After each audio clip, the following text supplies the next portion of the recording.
All right. Hello, everybody. This is DFS Army's NBA pre-lock show. I'm Josiah, aka Bob226. Have a nice 5-gamer on deck, and our guy Madness is back.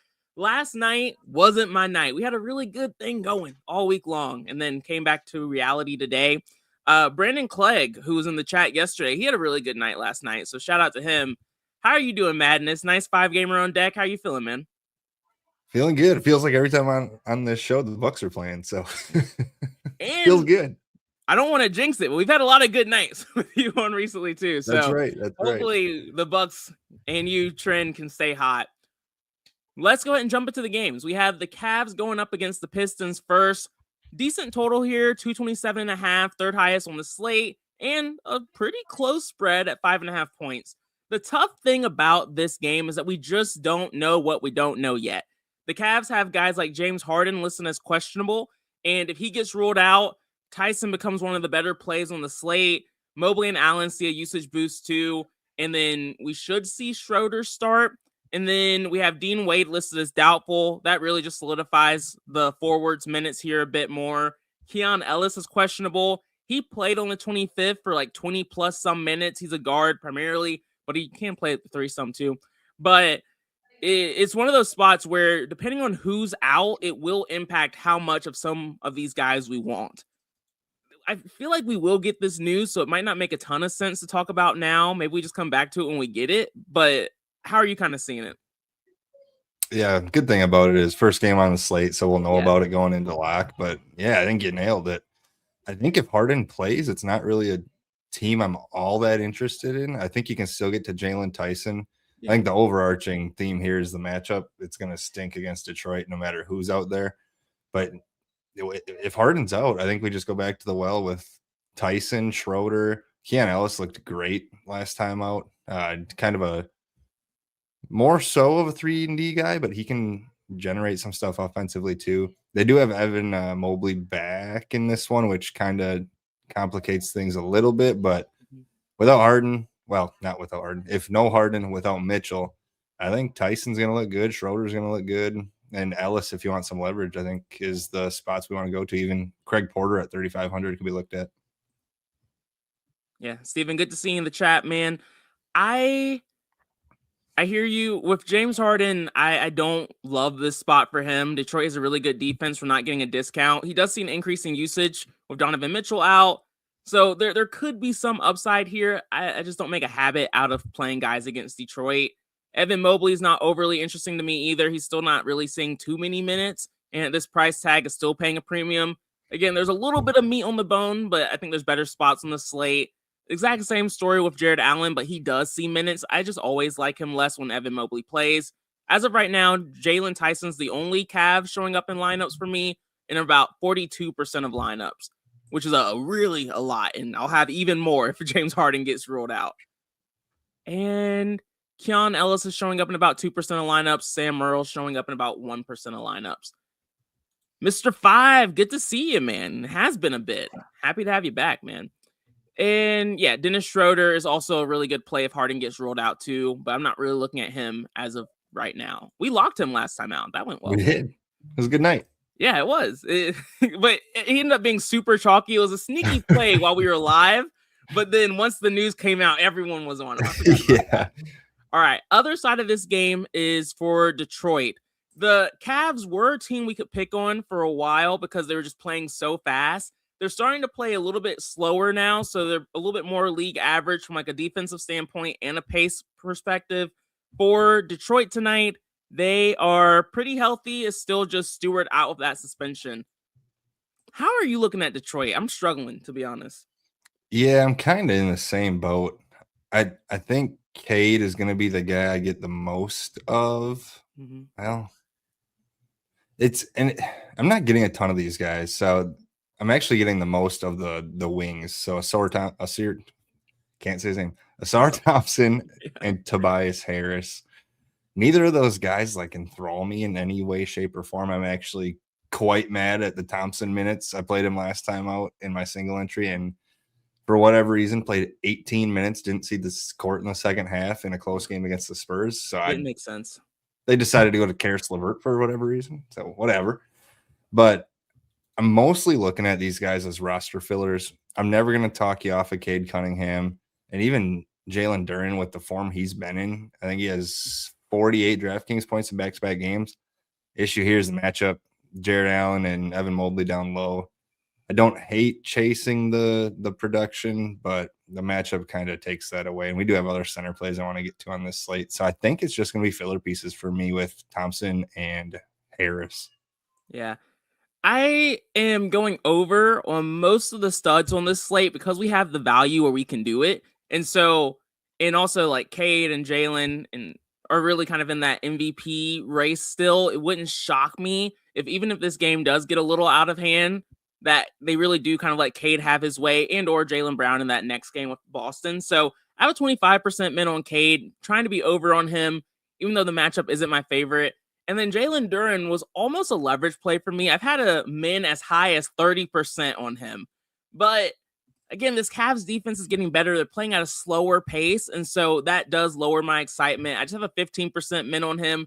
I just want to be slightly over the field. This front court, again, they're defending better than they were earlier this season. We knew they had it in them, so it doesn't shock me. So I'm just kind of playing it a little safe, getting a little bit of leverage, but not a full leverage play. And then like you, these forwards, man, the DS is high on them. Tobias Harris, Asar Thompson, both are showing up a lot. They both terrify the ever-living hell out of me. I'm completely biased against Tobias Harris. I never really like having too much of him. He was showing up in like 50% of my lineup, so I put a 20% exposure max on him to just kind of keep that in check, still have leverage, even though I don't want it. He's showing up in exactly 20% of my lineups. Same situation with Asar. Besides, I actually like Asar. His minutes are just inconsistent for God knows why. Like you mentioned, they put LeVert out there, or sometimes Holland will see a few more minutes and Asar sees less. But I'm just capping Asar at 20% too. Both have, Tobias doesn't really have too much of a ceiling, but Thompson does. So I just capped him at 20. I didn't want much more than that. And that's pretty much it. Next game, we have the Nets going up against the Celtics. But before we get to this game, have to shout out DFS Army. That's the platform we are using. It's helped us both have massive takedowns. You can click the link in the description for access to the website. This is a domination station that we're using. We call it the DS for short. Click the link in the description to get to the website and then use a promo code MADNESS, MADNESS, for a 10% discount to your DFS Army VIP membership. You'll have access to the Discord. You'll have access to the injury news updates, Madness and Uppers and the crew provides. They're the best at it. And then also the DS itself. So definitely join if you're not a member. I know most of you are, but have to make sure we give the shout out there. All right. This Nets Celtics game is disgusting. It's the lowest total on the slate with the widest spread on the slate. Can still sometimes find some hidden gems in the mix here in these gross games. For Brooklyn, it gets even grosser because they don't really have injury news that makes them more enticing. So I'm not getting too much of the Nets tonight. Are you seeing it differently? No, this is ugly. The most I'm getting looks like it's Noah Clowney at 5%, and I don't even know that I love that with a fully healthy team. Yeah, I think the only case I can really make is going to be Michael Porter just for the ceiling. Yeah, but I don't know that this game could be over by halftime. So I just don't think we have to go to the Nets on this slate. Yeah, I took a shot on MPJ last night against the Spurs, and it was okay. Like, he scored 44 points, but just wasn't enough. I don't love playing him on the back end of a back-to-back, even though we've seen some spots, like, even, I think it was last week, maybe it was the week before that, like, he played against Cleveland, barely played any minutes, and then he played a lot of minutes against OKC.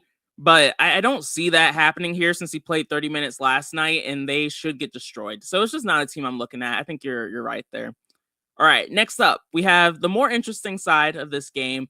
The Boston side, they're also basically healthy, and the matchup against the Nets isn't bad. It's just the blowout concern that we have here. Are you looking at guys outside of Brown, or how are you kind of treating the Celtics? Yeah, I mean, you nailed it. The biggest concern is going to be blowout. But if I'm going to be playing a blowout, I want the guys that are doing the blowing out. So Jaylen Brown should do whatever he wants in 3 quarters. I'm assuming the blow in 3 quarters. 9,800. I think that's a perfectly reasonable price tag. He's in good form, at least 57 DraftKings points in 2 of his last 3 games.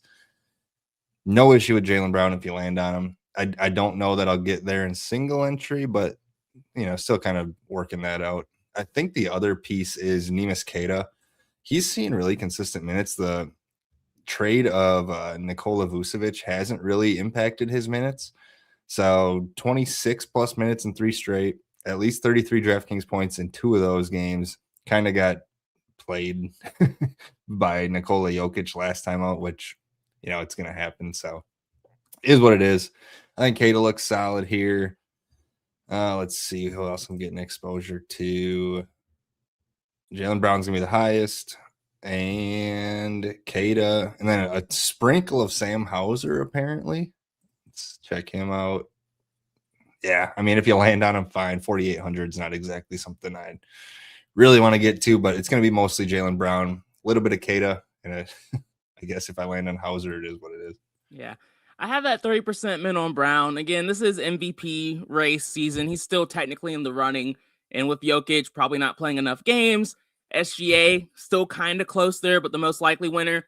I still like forcing some exposure to guys like Brown and Cade. Those are 2 guys I like being over on alongside Jokic. Not super interested in the other studs, so that's kind of how I'm maneuvering it. Still getting over on 3, and then not really playing the other studs at all in this slate. Not that there's too many other ones. So 30% min there, and I'm just letting the DS do the rest of it because I'm not overly passionate about this game.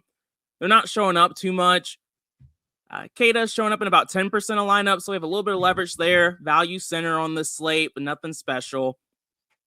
Sam Hauser showing up in 2% of lineups, but again, it's just not a team or a game I'm really trying to prioritize too much outside of some guys who have some ceiling potential. All right, next game. Your team's game. Knicks going up against the Bucks. Pretty low total at 218. Spread's pretty wide here at 8.5 points. We know the Knicks are a good defense, and so there's definitely some concern about this game potentially blowing out, but hopefully it can stay competitive.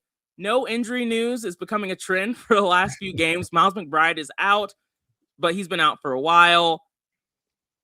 I don't love the Knicks here, and I can't really put my finger on why. How are you seeing it? I'm kind of in the same boat. They're very similar to the Pistons for me, where I'm getting a lot of filler pieces at the wing with guys like Josh Hart, OG Anunoby, and Mikal Bridges. Don't look at the game logs for these wings. Hart and OG have not been good. We know they're good, so I don't have an issue going to them. It's DFS. You got to forget about yesterday, but if I land on him, I'm fine with him. We do get multi-position eligibility out of Josh Hart, makes your lineups work a little bit. Jalen Brunson, I'll have some interest in. This Milwaukee defense without Giannis out there has been susceptible, easy for me to say, to opposing guards. So I think Jalen Brunson looks pretty good. I don't love the price tag. He's been very up and down, and we haven't seen the ceiling out of him quite as often this season.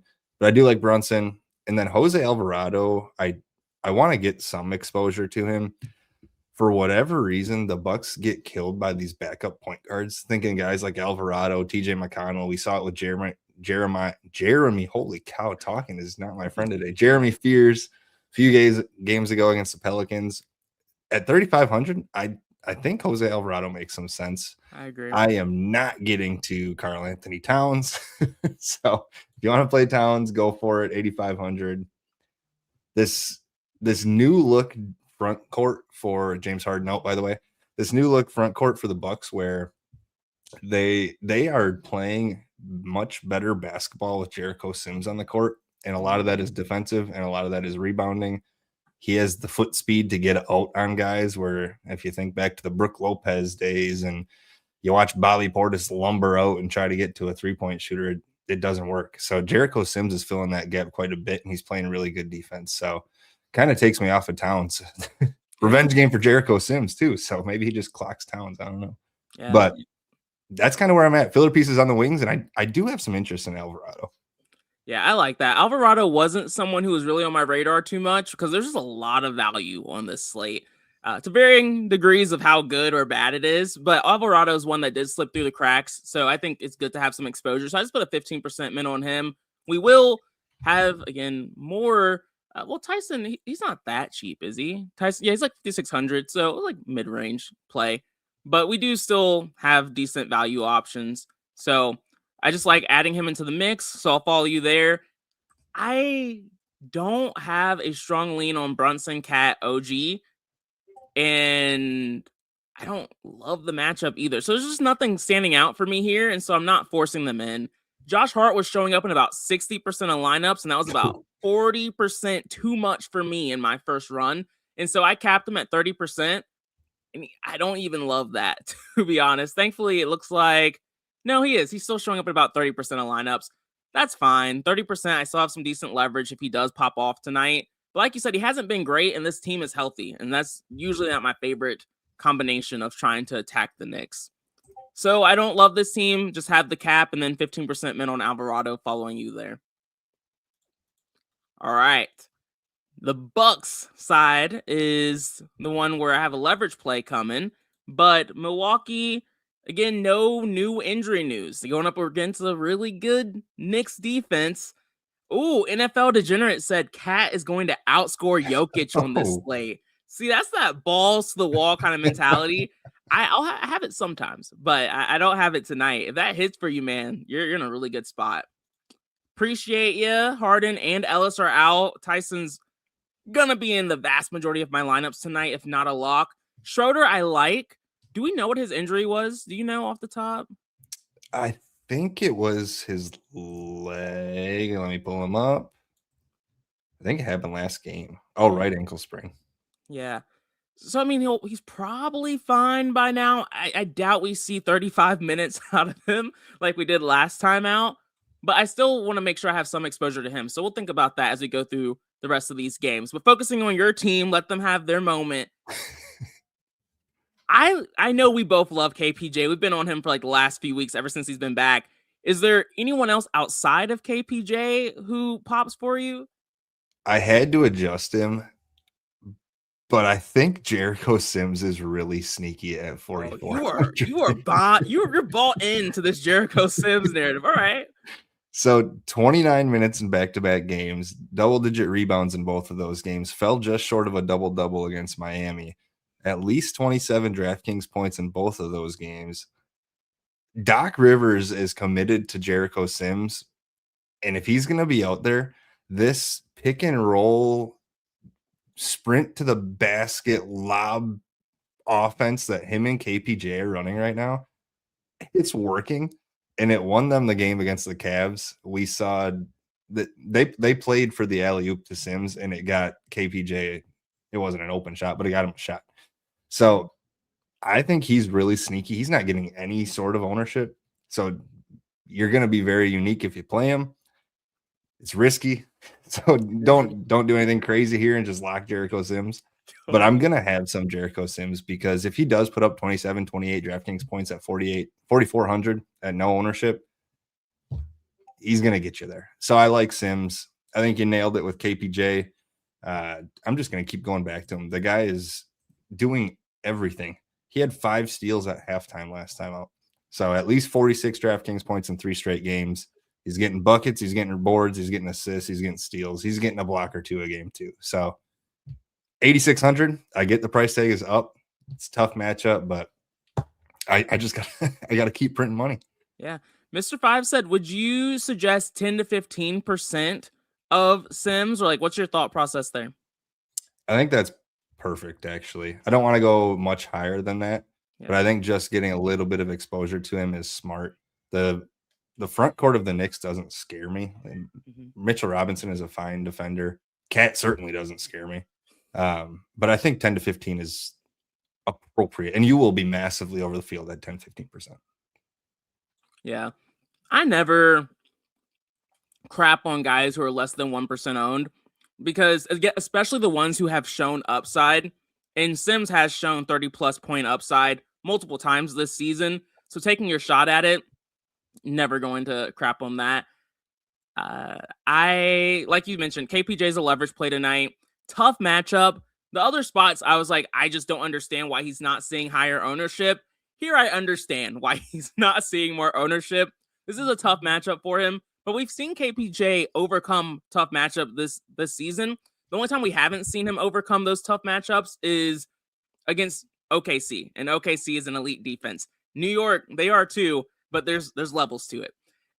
Again, I'm still not really expecting KPJ to pop off, but I just think his ownership is slightly lower than I thought it would be. So that's what made him a leverage play. Just going to keep going back until it doesn't work anymore. Even if it doesn't work tonight, though, I will go back to it again. It's more like if we get a streak of it not working, kind of like what happened with Derek Queen. Like, you have to realize when it's time to hop off. Yep. All right. Maybe the game of the night, highest total at least, with a close spread and the closest spread. So, yeah, game of the night. We're playing a ton of this guys from this game. Memphis going up against Dallas. And for Memphis, per usual, they are missing a ton of guys, which is what keeps them viable.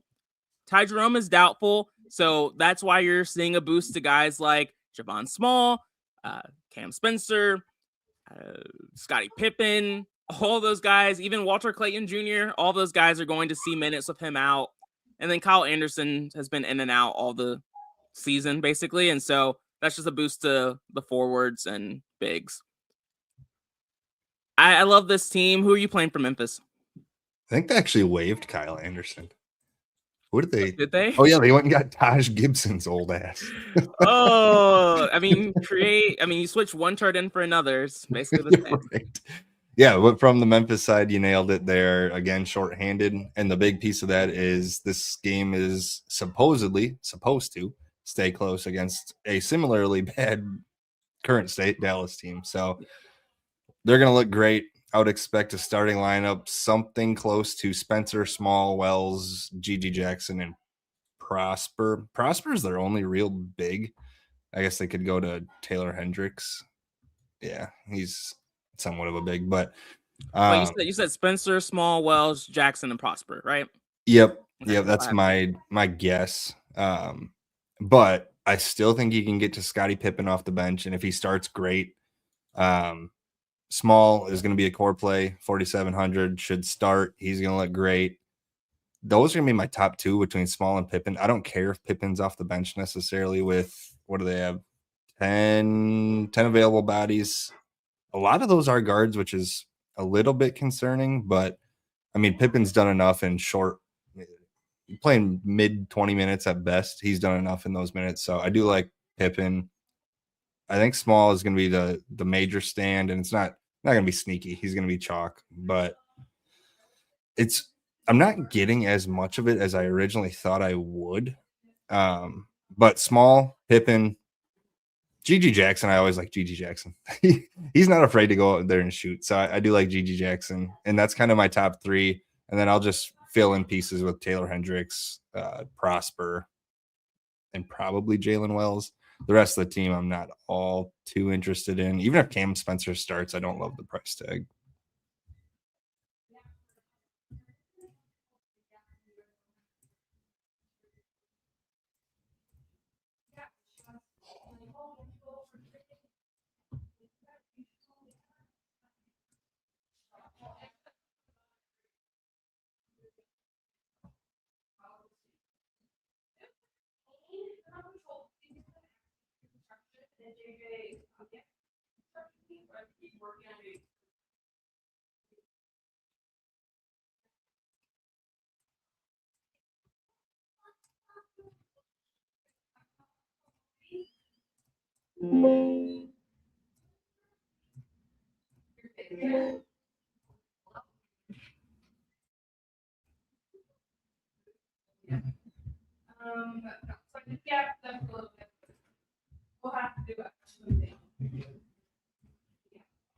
Oh, I'm not the only one.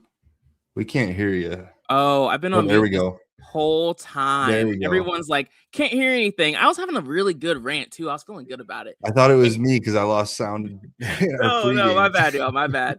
So basically, where I'm at, I have a 30% min on Prosper. That's going to put me having some exposure to him, but I won't be over the field or even really close to field weight exposure. But I like playing bigs against Dallas. Like, That's the thing I went on a rant about. Like, we do this every single time, just attack bigs against Dallas, no matter who they are. It really doesn't freaking matter. We're playing them. The truth is, I think Prosper's ownership will be a little bit lower than this, and so I just like having 30%. And then GG Jackson, really good call by you, and he wasn't showing up enough, and so I put a 20% min to make sure he showed up more. Scottie Pippen Jr., I like having exposure to, but I don't necessarily feel like I have to be exactly over the field. He shows up naturally in 24% of lineups. That's ideal. I'm okay. Demetrius, I think you're a little bit behind, but that almost tilted me. I was like, I better not be muted again. I am not repeating any of this. Oh, man. But it's okay. Talking about the Grizzlies twice is enough. Golly, I do not love this team, and they're on every slate, like every slate.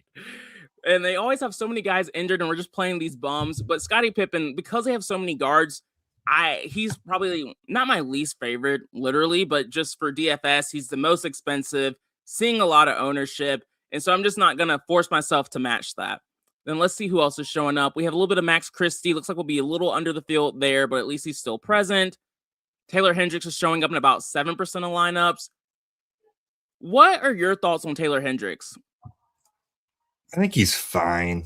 Like if you land on him, great. If not, I don't think he's going to kill you. 20-ish. He'll probably see around 25 minutes. The matchup is good. You nailed it with the front court. So if he gets you to the issue is if he gets you 25 DraftKings points, are you really happy? I agree. You probably are, but do you need to have him at that point? Yeah, but I think you're right. I think we're probably fine with like GG and Prosper and just kind of calling it a day there. So that's how I'm prioritizing it. Other side of this game is really almost just as interesting. It kind of feels weird saying that. From an injury news perspective, we have Cooper Flag out. He's been out for a while, though. PJ Washington is doubtful. That matters because it solidifies things for guys like Middleton, Marshall, Martin, Gafford.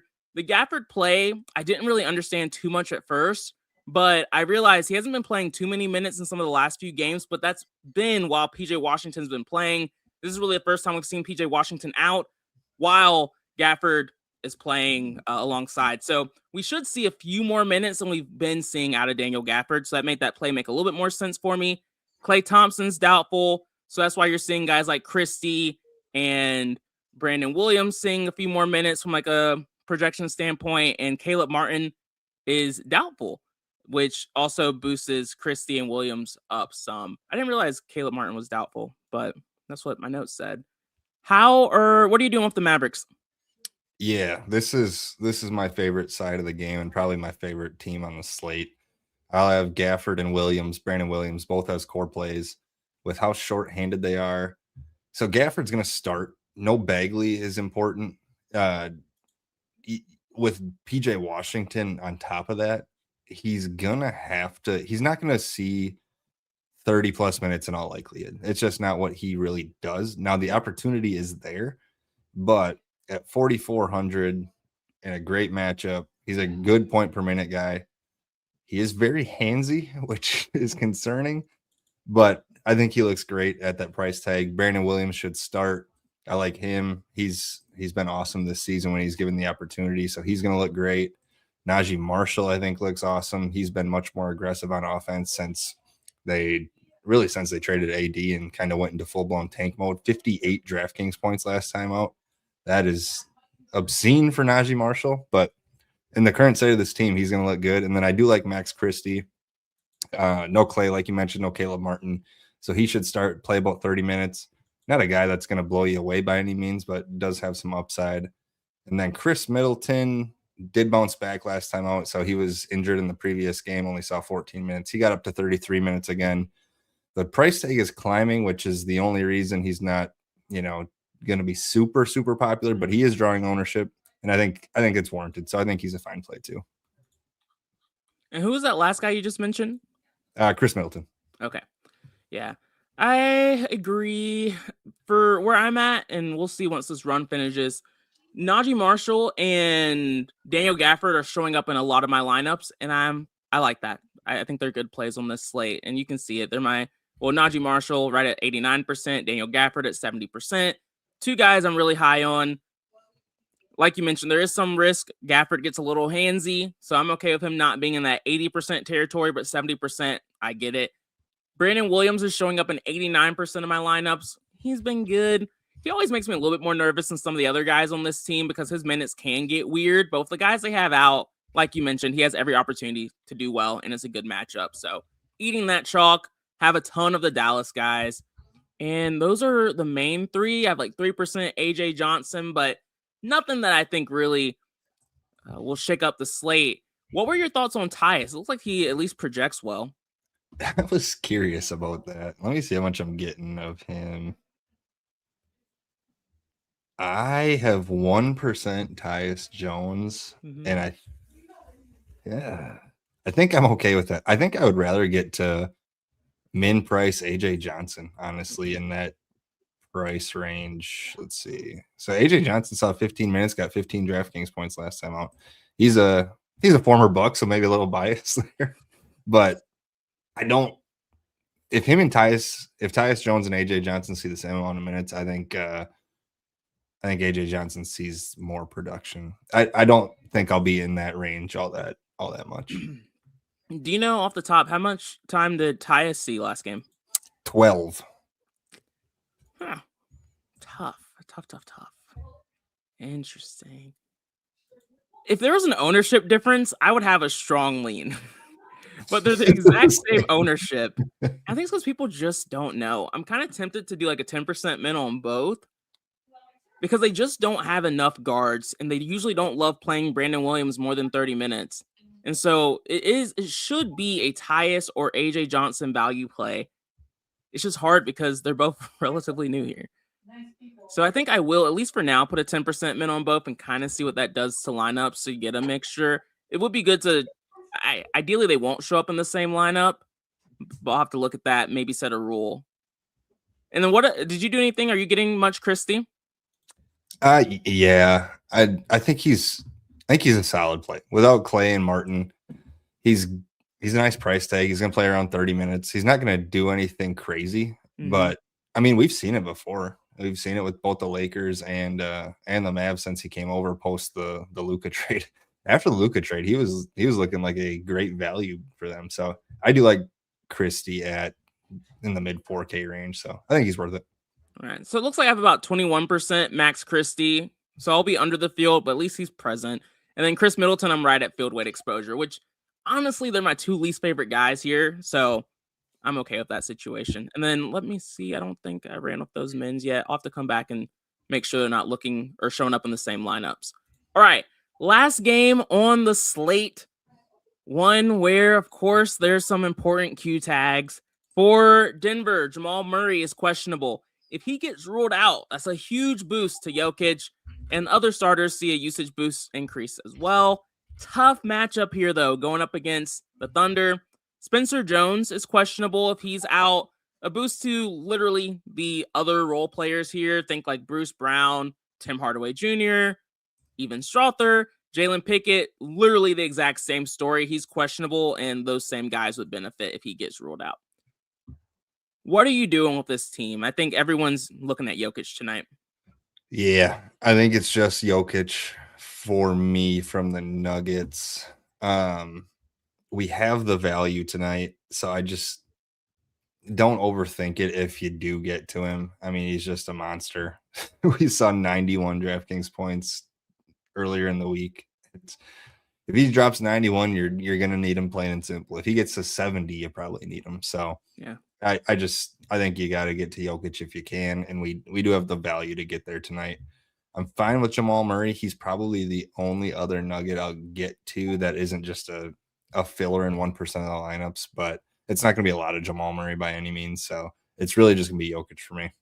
Yeah, it's weird. The sim model liked Jamal Murray a little bit too, but I have not made a habit out of playing guys against this OKC team. And even with Jokic, I was a little nervous about playing him because we haven't seen those like 80, 90, 100 point performances against a really good defense like OKC.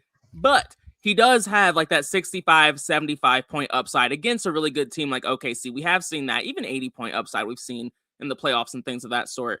But that, and given the context of this slate, we don't have a lot of studs. We have a lot of value options who probably will score in that like 30, maybe 40% or a 40-point range if we're lucky. There aren't a lot of guys who have 50-point upside on here besides Cade, Brown, and Jokic.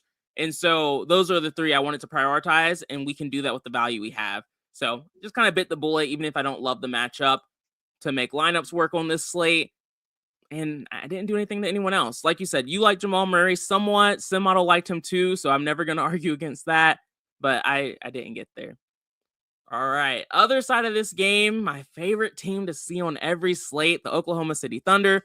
That was sarcasm. I hate seeing them on slates because they're either extremely boring because they're just a really good defense and they play everybody, or they have injuries and then some random is going to pop off. And I don't care who the fuck you are. You don't know who's it going to be. So tonight's one of those where they have SGA back and they're just kind of boring to me. So I don't like anyone here, but am I seeing it wrong? Do you like them a little bit more? No, I really wanted to like SGA as a leverage play, but he hasn't played in 3 weeks. Yeah. So I don't think we can get there. And the rest of this team, I mean, they're mostly healthy outside of AJ Mitchell, and Jalen Williams hasn't played nearly all year. So and they're not priced down either. Right, We're not getting exactly. a discount on them. It's almost like SGA is still out. So it's ugly. Yeah, I'm not looking at this team. Let's see. Schroeder starting for the Cavs. All right, that's helpful. Schroeder showing up in 83% of lineups for me right now. So that's great. I kind of think I'm going to be under on Schroeder. Now that I think, I slapped a love on Craig Porter Jr. I think that Keon Ellis news is pretty huge for the Cavs. He's going to see all the backup point guard run and probably a little bit more than that as well.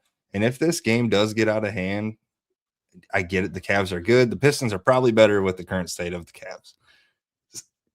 I really like Craig Porter. He was good in the last game. Right. And that was with Keon Ellis playing. You know what? I think I'm actually going to take these men's off Tyus and AJ Johnson because I think this ultimately ends up just being a clusterfuck of guards and they all do fine. But I think there's upside here, even in a difficult matchup. I think that's a really good call, man. So I will put a 20% min on Craig Porter Jr. and just kind of make him a leverage play here. And I'll put a like on Tyson to get him to show up a little bit more. 40% is good. Like I think you're probably fine there, but I would like to see him in the 60 range. And then Schroeder, you mentioned maybe going under on him, right? Just slightly. So I just put a dislike on him in the DS. Okay. The thing is the matchup, but the price tag is great. So he's going to start, see a majority of the minutes in a tough matchup. So I don't want to go too crazy under weight on him. You probably have to have him in cash or single entry, but just a slight dislike on him. Yeah, and for me, I'll do a 60% cap on him, which should still maybe, I think will probably be there in ownership, but it should give me a little bit of leverage still over the field, ideally, but I'm not committing myself to him just because that injury worries me a touch. And last slate, we did need all those minutes. So I think he's still a really strong play, but I think you're right. Like getting the guys like Craig Porter Jr., getting the guys like Tyson are guys I definitely want to see. That Merle ownership's a little weird. I don't think he'll be there. Massive ownership. He was a leverage play for me last time in a similar situation. He would pop off, though. I'll put a 10% min on him just to have more exposure to this team and this game that I like now with all the injuries they have. Anything else you want to add here for the Cavs? No, it just kind of dawned on me as soon as we got the Schroeder starting for Cavs. I like Kevin Porter, or not. I do like Kevin Porter, but you do. He's on your brain, man. No, I like Craig. Kevin. No, my God, Craig Porter. Craig. Yeah, Friday. It is Friday, man. The week's almost over. NFT said last man, Porter Jr. or Alvarado. 10 minutes ago, I would have said Alvarado. Now I'm saying Porter Jr. Yeah, Kevin Porter Jr. agreed. MPJ or Mr. 5 said Proctor seems like deep value. Do you have any thoughts on Proctor? I don't think you need them tonight. Yeah. I'd rather go to those cheap Dallas guys. Yeah. To me, that's the range where the Dallas guys become a bit more interesting to me. Is that 3K spot. I do kind of want to take a shot here. I think I'll just do a 10% min on Tyus Jones and just kind of call it a day there. And it will be AJ Johnson. I'll just be happy for you. I'm like, all right, at least my guy Madness is doing well with it. All right, so that's pretty much going to be it, y'all. If you need anything, feel free to reach out on the Discord. We'll be there. We'll be back on Monday. And so hopefully we can keep this streak going tomorrow and into the week of next week. So good luck, y'all. Peace out.